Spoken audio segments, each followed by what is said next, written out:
This is the 1984 Book 3, Chapter 1 summary by Mrs. Geimer for her ENL students. Winston wakes up in a cell in the Ministry of Love, in a place where there is no darkness, like they discussed earlier. The lights literally never go off.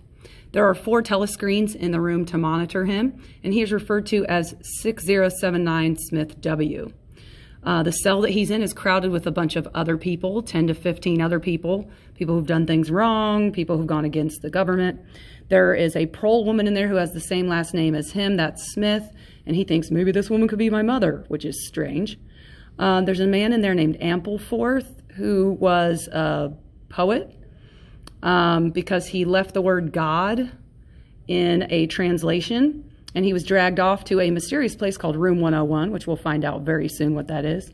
While he's in there, Tom Parsons comes and gets put in there as well in the cell with him. And that was his neighbor from before, and he found out his daughter is the one who sold him out to the thought police. Later, Winston meets a man that's dying of starvation in his cell, and he watches this man named 2713 Bumstead J.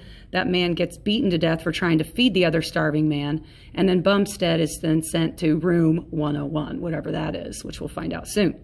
Winston then doesn't know how much time has gone by because he's just sitting in this cell. He wishes the Brotherhood would send him a razor blade so he could kill himself. And then finally, O'Brien comes into Winston's cell and introduces himself as the chief operator of the Ministry of Love. Wow, that means he has really been watching him for a long time.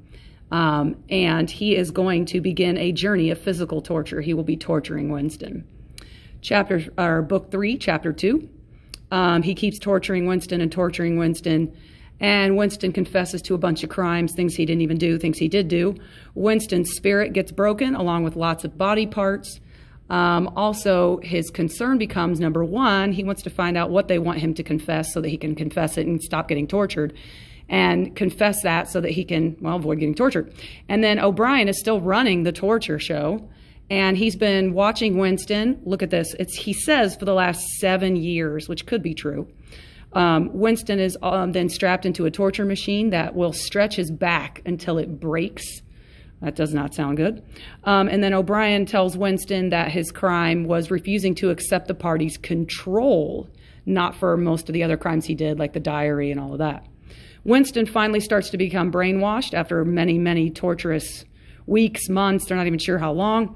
O'Brien tells Winston that Julia, the girl that he was with, that came in with, that she betrayed him a long time ago and her torture has been over.